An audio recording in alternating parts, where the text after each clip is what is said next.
of years, and it's This Week in Disney for August 29th to September 4th.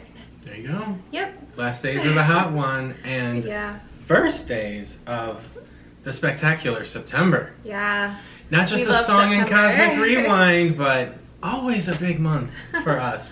Somebody's birthday. Yeah. Oh, so yeah. That's really, it does drive it. But a lot of birthdays in our family in September. Yep.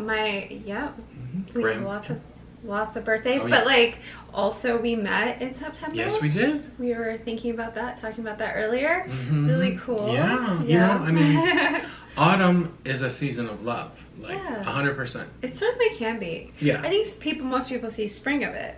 Sure, but like the seriously, season. you know, gathering, like nesting for the coming winter. Like not so much down here in Florida. You know, back to school. But the colors and the weather. Fueled by like sometimes Friday night lights in communities across the country. I love going to the apple orchards or the pumpkin hay patches. Rides. Those are romantic and too. The mazes. And the haunted houses. Yeah. Although we didn't really do a ton of haunted houses when our kids were growing up. One or two. Yeah. Speaking of like corn and corn mazes, like I mean, you were at Mexican Pavilion at the San. Oh my goodness. Angel. Yes. Right, restaurant. Oh my goodness. It was so good. I highly recommend, especially if you guys like the vegetarian dishes or whatnot. It was delicious. Like they changed it because it used to be like kind of this taco dish. And now it's really corny. I barely remember. Not in a they bad have way. like corn maze at the bottom, like these fried. They're like tortillas, but they're a little bit thicker. Oh, this dish was amazing. It had like all the things you would want. It had microgreens. Right, and baby little micro peas. Yes, it was like, so good. Oh, and heirloom cauliflower. Yes. And corn ice cream. So we finished our meal with, my mom and I shared some corn ice cream. It was good. It was very, very, man, they had it before. I think we're going next week. They did have it before. Why wasn't I there? Well, they were in the resorts together. Just the girls. Just a mom trip. It was so fun. Oh, yes. Yeah, really fun. But awesome. You were at the Poly. We did. We did a one-night stay at the Poly, and we got to face Magic Kingdom. It was so pretty. Yes. Did Kona carry out because of refurb? Right. It's being refurbished right now, so we love Kona Cafe. It's beautiful. Yes. The food there, the presentation, the offerings are really, really good. There's something for everyone on their menu. Yeah. That's what I really like about it, and I love it because, well, now they're refurbishing it, but it's one of those restaurants that's kind of stayed through since the 70s. Yeah. So and the presentation, cool.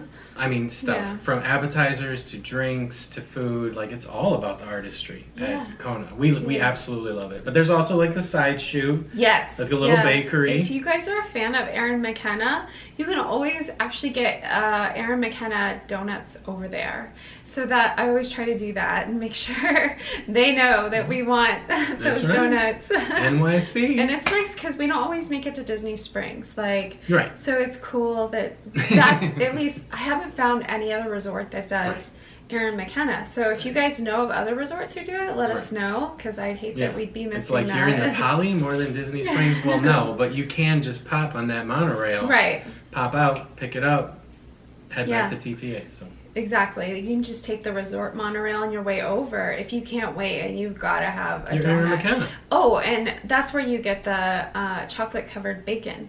Remember? You guys remember? Yes. You remember that. In many varieties. Yeah. Yes. And chocolate covered strawberries year round. Yeah. I mean, come on. Those are all the things you want in life. There are specialty right there. Disney treats that you can pick up in the resorts, you know, and I mean, it's true. You don't even have to pack it to the resort. Yeah. You know, you can go for dinner and just hop around and pick up resort treats. Well, I think it would be so cool to go to Kona Cafe if you were going to get the to-go menu right now and then go watch the fireworks and those Adirondack chairs. There you go. That would be really, really nice. But when we went, it was storming and they canceled the fireworks because of the lightning. The lightning was going vertical and horizontal. Yeah. So and I was seeing videos like that online on Instagram. Yeah. But I haven't seen them cancel the fireworks here, like ever. It just must be a machine. Rarely do it. I feel like it was just probably not the safest night. Even when we were, we took the boat back from Magic Kingdom, you know, the resort boat, and it was the bigger boat, not the little, you know, schooner boats, and I saw the boat out in the water, and it was like, rocking, like pretty heavy. I was like, oh, we're getting on that soon. Had a little wave of its own. Luckily, once they had all the people on it, I mean, it didn't rock. So maybe it just had no people, too. Yeah. But anyway, tell us though. Yeah, let's do everything that is in Disney's past, not present. Glad that you're having such an awesome time. Yeah. And that Nana had such an awesome time. Yeah, thank you. But starting with this week, August 29th, 1955, at Disneyland, the Chicken of the Sea pirate ship and restaurant opens in Fantasyland. This was like a very, very popular landmark. It was obviously the ship that Peter Pan, the one that they fly off in the closing credits and everything. Captain, isn't that they take Captain Hook's ship? Or is it a different? It could be, I believe so. So you actually go into the bottom of the ship to get the quick service, but it was all tuna. That's so cool. Right? Of course, Chicken of the Sea, like tuna. It's not Sunkissed, it's Sea-kissed. I don't know why I'm not thinking of it right now, but yeah, that was their thing, Chicken of the Sea. Yeah, right on the can. Right. So you could just like go and get obviously tuna sandwiches, but tuna burgers and like a tuna pot pie. So all tuna like offerings. Tuna pot pie. I cannot say that I have had that. No. They were really trying to push something there because they were saying like chicken pot pie. This is Chicken of the Sea. Chicken pot pie. I actually would like to try that. Yeah. So that reminds me of the offering at like the American Pavilion with the seafood. Like that's great. So it had changed its name to Captain Hook's Galley at one point. Brilliant. It was there till 1982, and they were going to move it to the new Fantasyland. In Walt Disney World? In Disneyland. The new Fantasyland at Disneyland. Okay. Yeah, and unfortunately, like over time, like they had to use cement to really like stabilize it. Because it was in the water. Yeah. So when they went to move it, they just couldn't move it. Yeah. So it was demolished. Whoa. Well, that's commitment to change. I think that's really sad. Super. And they had said like, we're going to build another one, a new Fantasyland, but they didn't. So the only way you could see something like this now is at Disneyland Paris. They do have a very, very similar situation with a quick service restaurant in it. There you go. But yeah, it makes me sad. If you go online and look at the pictures of this, it was so cool. It sounds really cool. It was really cool. And so I really love the story of it too because it actually did fly. So they had built it like in the Opera House. They were using that to build things at the time when they were doing Disneyland. So they had built it, and then once it was completely constructed, they weren't really sure how they were going to move it because there wasn't enough room, and so they had a crane lift it. Oh, I thought it was going to be a magic one. Okay. And a magic crane lifted it and put it right in the magic of physics. So it did fly. Very nice. Which of course it should. Indeed. Yes, absolutely. And then moving on way into the future, 2019, Star Wars Galaxy's Edge, a new area inspired by Star Wars universe located within Hollywood Studios opened. Yes. Obviously at Walt Disney World. So we were there? We were. We stayed at the boardwalk. We walked over. I think we got up at 3. Yeah. People had already gotten there. They were there since midnight. We had no idea that was the time frame. Yeah. But we got there around 4:15. Yeah. And it was like, unbelievable. You're not gonna ride. You were transported off world, lines all the way around for Smuggler Run. They were like, there was no. It was the Millennium Falcon. Smuggler's Run. So like we I remember we were like super disappointed that we couldn't ride, but then we found out there was a single rider. We did ride it that day. Yeah, it was awesome. But we were all very tired, but it was so awesome to be there opening day. Like, it was definitely a wonderful celebration. All the cast members were definitely themed up. What cast members? They were all planet citizens. From different places in the Star Wars. But two citizens. Yep. And they reminded you hardcore in the beginning. Oh yeah, it was so, they were all like bright suns, and you're like, what do we say in response? We're looking it up on our phones. Like, it was perfect. It was so cool. I mean, it is so And good. it was the camaraderie. Like, you felt with everyone wanted to be there and wanted, like, it was tons and tons of people. 2018. There was just something about being there before the sun even rose. Oh, yes. That made it feel like we were on another planet right away. And then the sun rose on. And it was just like, Batuu. it felt like we had all like existed on Batuu, like at sunrise. It was awesome. Yeah, it was totally magical. We're so glad we did it. We're so glad we did that. Definitely worth if you get the opportunity. Thank you, Lucasfilm and George Lucas. To open a land like that and go early, like miss the sleep. I think what we learned too was that I think we were done by, 1 o'clock, and we took off and went home and rested. In that regard, I'm so... Because, like, we were with all of our kids, like, our whole group was there, and they were very tired. So I think, like, if you're going to do an opening, like, realize, like, yes, it's hard, but you can leave, you can go rest, you could go sleep in your car. I've seen people do that. Whatever you need to do to get the mat. Like, the 30th, we had gotten there really early for that, and we did go to the car and kind of take a break, just with air conditioning and resting. Yeah, we did. Yeah. We did. Yeah, so it's worth it, I think. But the land... They've kind of made it less necessary because of the previews and everything. I feel like the last real opening was Mickey and Minnie's. There has not been a real... Well, I can't say that because obviously people have taken advantage of the actual opening days. And I'm saying that from my perspective. I would love to do it again. But Mickey and Minnie was our last kind of super... I think we'll get back to that. Yeah. Yeah. But obviously, if you haven't been to Galaxy's Edge, definitely try and go. But the whole experience, you get the market, then you get to see a full replica of the Millennium Falcon starship, and then there's a whole, like, dark side area with Kylo Ren coming out of his, what kind of ship is it? The First Order ship. Yes, the First Order ship. That makes total sense. And so he'll come out, and you get to converse with him, and that's always fun. She likes to taunt Kylo. I think it's the best thing to do.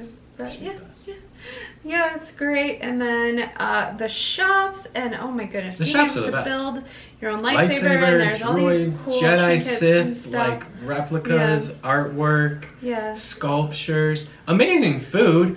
I mean, and the cantina, really, really good. Everything about it is worth doing it for Star Wars fans and those who don't necessarily. DJ Rex 24/7. Yeah, and the boy never quits.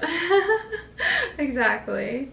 All right. Well, we love it. Go check it out. Oh, I'm sure you guys have seen it. Tell us what you guys think of it.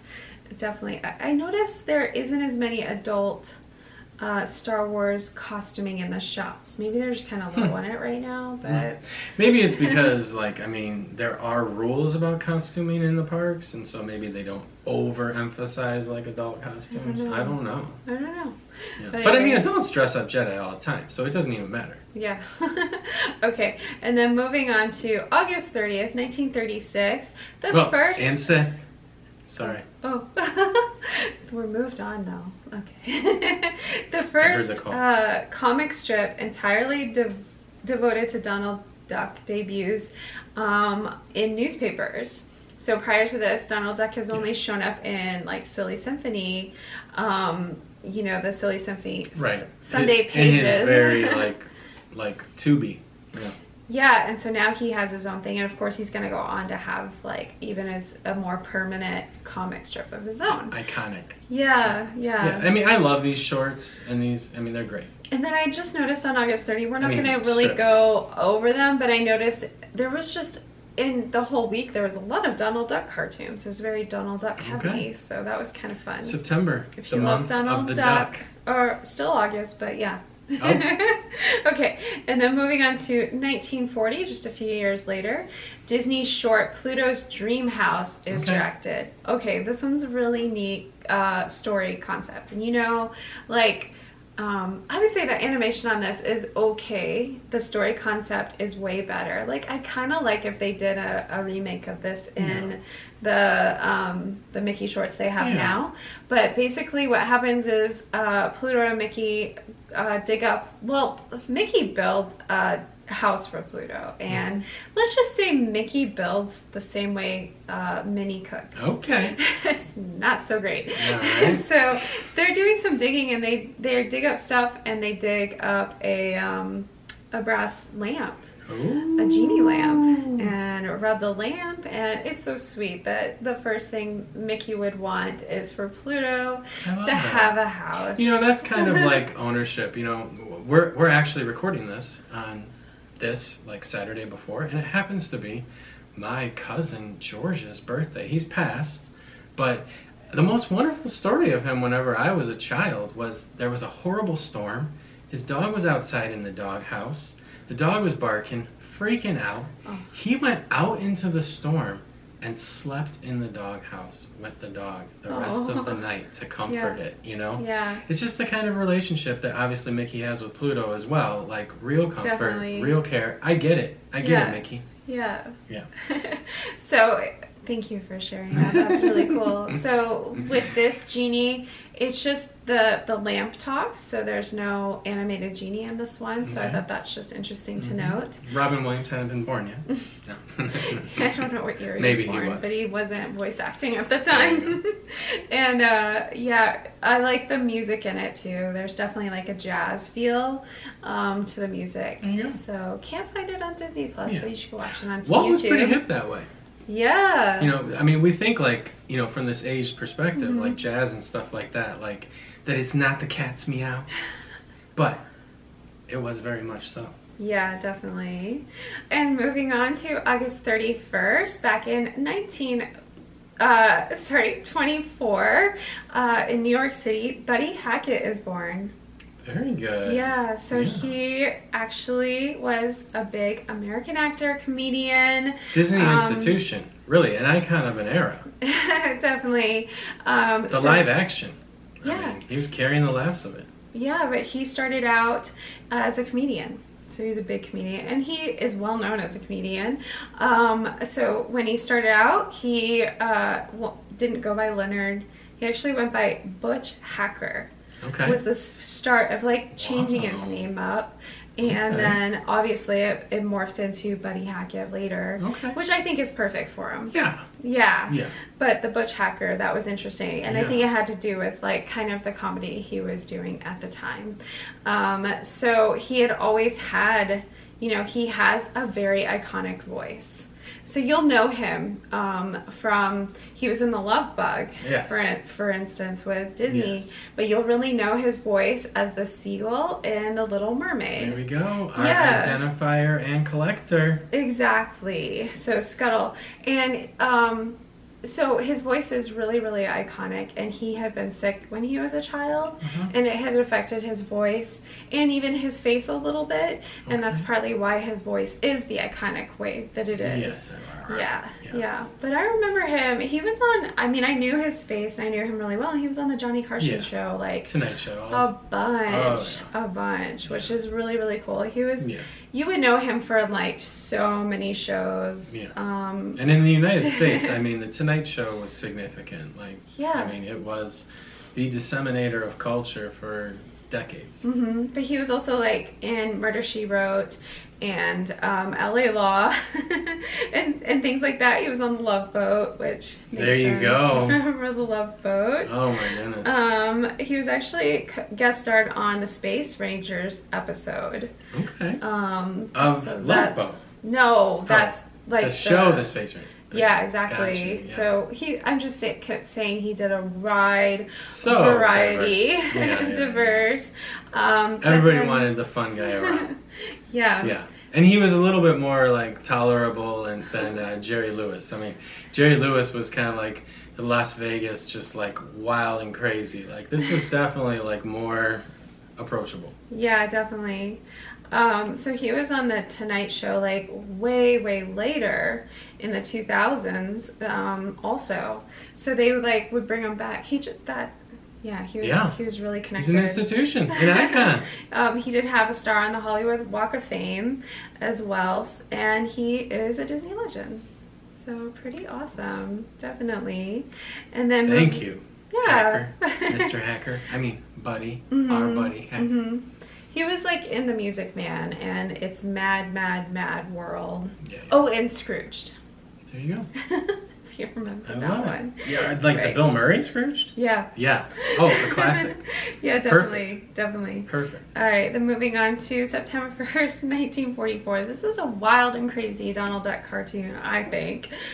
Disney's The Plastics Inventor. Okay. So Disney is just like, or Donald Duck is just listening to the radio and gets the ingredients to make his own airplane out of plastic. There you go. And so the narrator basically on the radio gives him all the ingredients, instructions, and tells him actually what to do to build the airplane. And you'll have to go watch it to see how that turns out. Yeah, I love that though, because Walt was kind of always involved with like pushing like technologies and narratives forward. And I mean, we were in a plastic revolution. Like everybody was like, I mean, this was before Tupperware. Yeah. You know, I mean, we hadn't totally freaked out on plastic yet. You know, I mean, these cartoons advocating it was like for a promotion. Plastic. You know what I mean? For plastic in a way. And I love that. I mean, it was interesting that well, especially that you could home make a plane out of plastic. I mean, we're here. Just be a small time inventor. Like it was promoting that as well. Here in our home, we're using plastics on spools and 3D printing. Yeah. Miles is printing with 3D all the time, like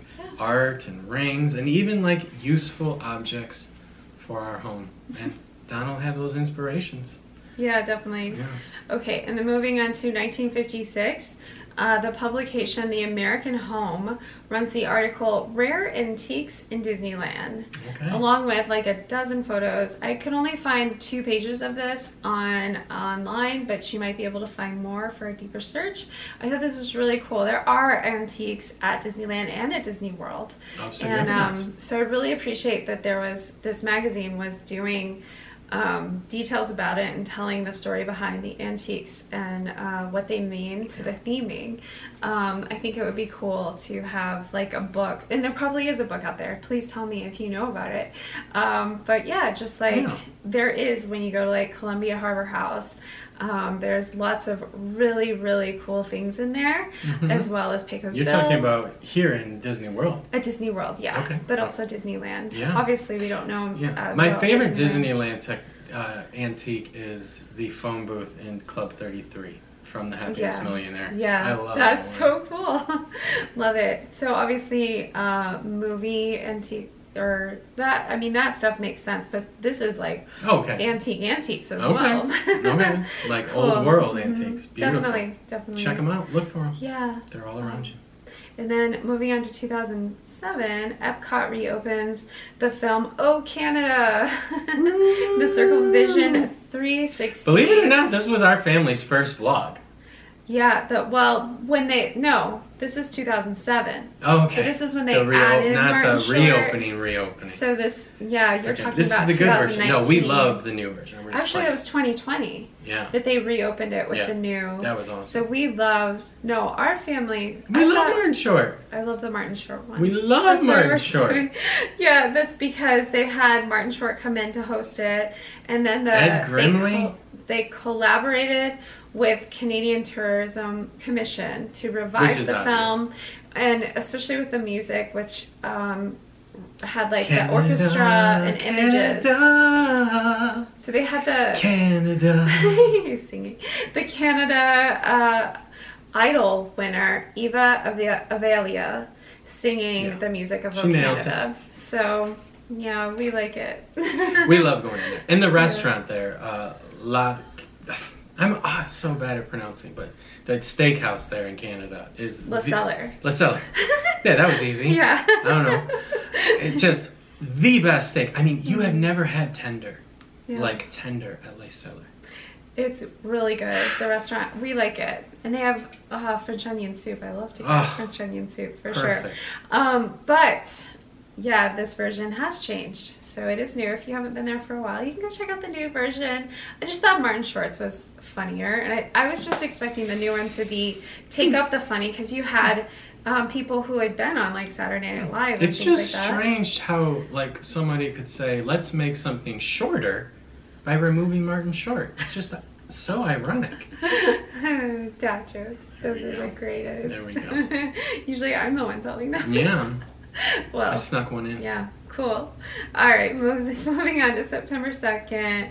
Not too long ago, in 1919, Disney legend Marge Champion is born Marjorie Celeste Belcher in Los Angeles, California. Yes. So this is a really, really special lady, I think.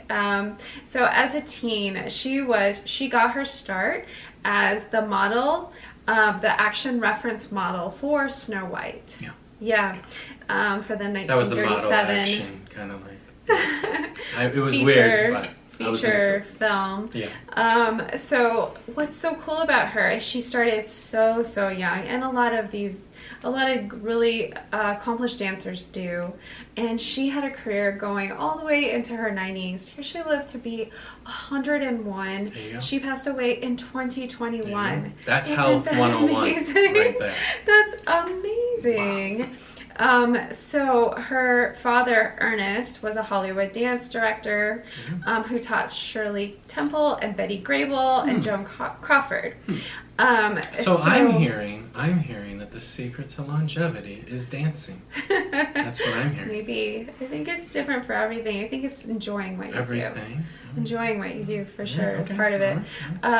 Because she loved it. She definitely loved dance. She wanted to be a ballerina, obviously a ballet dancer in New York, but she wasn't tall enough. Can you imagine that there's just like a cutoff? Excuse me. She's like, my dad taught Shirley Temple, and I'm taller than her. What's up? Yeah. So she ended up marrying Gower Champion. Actually, she was married to Art Babbitt first, but they weren't married very long. Art Babbitt is a Disney animator, so she was really obviously tied in with Disney. She did a lot. He was so enamored in drawing her, he had to have her in his life. I guess so. Yeah. But let's just go back. She was only 14 when that was all going on. Not when they got married, but when Seven Dwarfs was happening, she was 14. She was actually teaching dance at her father's studio at 12. So she's just highly accomplished, obviously matured, very, very young. In a good way. And she was well taught by, in the studio.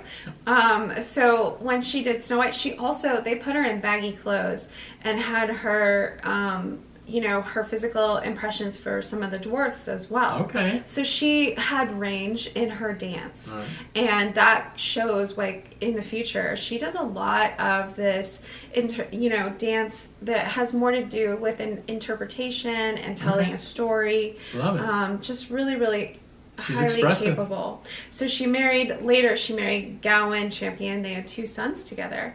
And they were like, there was Fred and Ginger, and they were pretty close to that. I mean, they remade one of their films. Okay. But this couple, they were together. So their kids went on to be a legacy as well. An institution. They're a dancing institution. Yeah, and so they had their own movies. They were in Showboat, Everything I Have Is Yours, Mr. Music with Bing Snow Crosby. White produced a dancing legacy. Yeah, definitely. And then later, she was the physical impression for the Blue Fairy also. Oh, come on. Yeah. That's like my second favorite Disney character. Yeah. Well, third. So, but she had some tragedy in her life. I mean, she ended up divorcing from Champion after like over 20 years of marriage, and then she married Boris Sagal, who had been like a producer-director. Okay. He was tragically killed in a helicopter. Wow. So many plane and helicopter of people privately. That's a passion flying. in life. Yeah, so that was really, really sad. And so she ended up I think this is so sweet. She was a stepmother to his 5 children.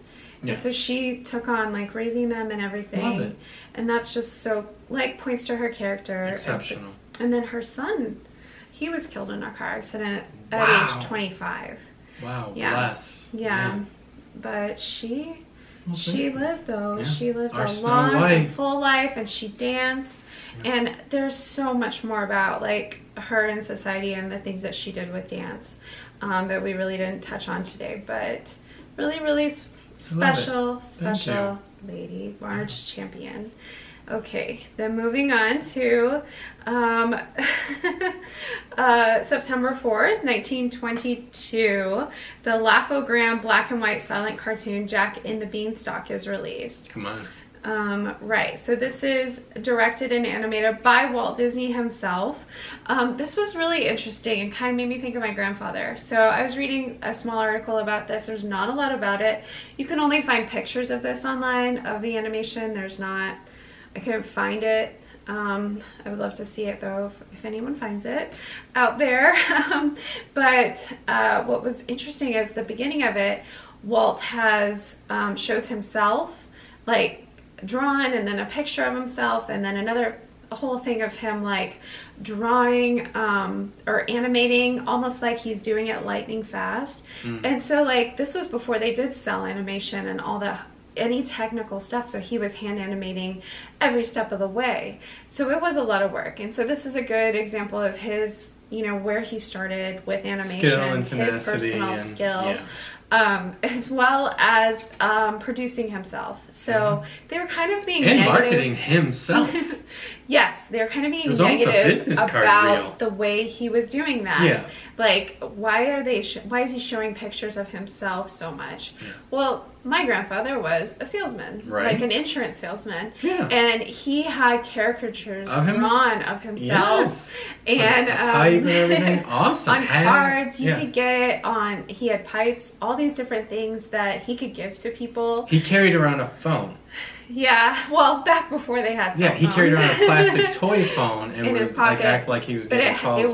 It would ring, and it would go off, and so he'd take out, especially he was talking to kids, and he'd pull it out and pretend to be taking a call. Yeah, I would say that I would say that Walt like inspired so much showmanship through media, and that we really lived in an age of showmen. And people marketing themselves all the time. Yeah. I would say it's not expired. It may have gone away, but I think we're more in it than ever. I just think we do it differently than they were capable of doing it. TikTok, we're talking about choose your platform. Well, 1924. This was the beginning. This was Laugh-O-Gram. This was his beginning, and he knew he had to get his image out there, get his name out there. Right. I mean, he always used his name for the company. He obviously saw the magic in the Disney name. Yeah. And he always used his face as well. He wasn't afraid to do that. And I think people have gotten some different ideas. Like, of course, the self-image thing. It's always being hard. From Chicago, I'm sure that he saw Frank Baum, and he knew how Frank Baum had built an empire with his name, and how anything Frank Baum did, maybe that had some influence as well. There is Oz and Disney connections. I'm just saying, even my grandfather was putting his face on stuff and trying to get it out there in a caricature form. Yeah. And so, it doesn't surprise me that Walt was doing it. Yeah. I hope he was. And my grandfather succeeded with what he did in Texas, being an insurance salesman. Yeah. Everyone knew him. Laugh-O-Gram marketing. It works. Or it worked then. Yeah. But then moving on. Well, this is the last topic, the last day. We're already in it, September 4th. But in 2000, hundreds of Mary Poppins fans gathered at the Capitan Theater in Hollywood, where they basically did a sing-along.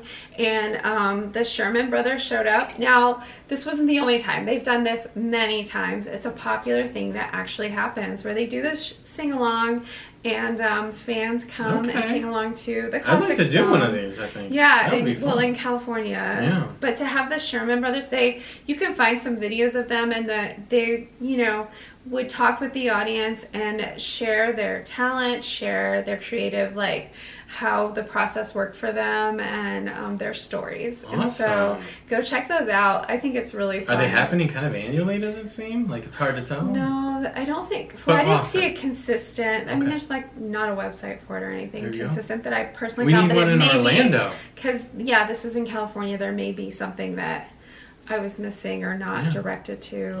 Awesome. But a million Mary Poppins March with penguins. Yeah, it would be fun. And sing-alongs are really fun. People get a great kick out of them. And Disney was actually really encouraging people to be part of this. Like, if you're going to go, like, sing, and they were encouraging people to be interactive and everything. And I think that's Well, really it probably cool. ties as well to Mary Poppins on Broadway, which was at that time or not long after, and just, I mean, it's great songs. Well, it made me think of Be Our Guest at, not Be Our Guest, the Beauty and the Beast sing-along at the What used to be France at Hollywood? Pavilion. Oh, okay. Like the first time we did that, everybody in the audience was singing, but I've done that a couple of times, and most of the audience is singing. And they make a joke about dads not singing, but I've seen a lot of dads At the sing. France Pavilion? The Beauty and the Beast sing-along. Oh, Are you yes, in the forgetting? theater. Oh, my goodness. Where were you thinking? Jeez. You're thinking outside or something? It's Beauty and the Beast. Yeah, Yeah. got it. Yeah. No, we were there for that opening as well. But we've done it, and people do sing along to it. So I do think people like it. I think if you have the words, but if you get everyone singing, it's just the only one I have fun. sometimes a hard time singing is the Frozen one, just because of its epic success. But, That's a fun one to sing it along is fun. to. I do it. She elbows me till I prefer- start. I like the one at Christmas time because there's just so much snow in there. And the family theme is hard. Yeah, but Meaning awesome. Yeah, there's a lot of family thingy. Yeah. But really cool stuff this week. I'm sure there's much more happening in Disney history, but thank you guys for following along.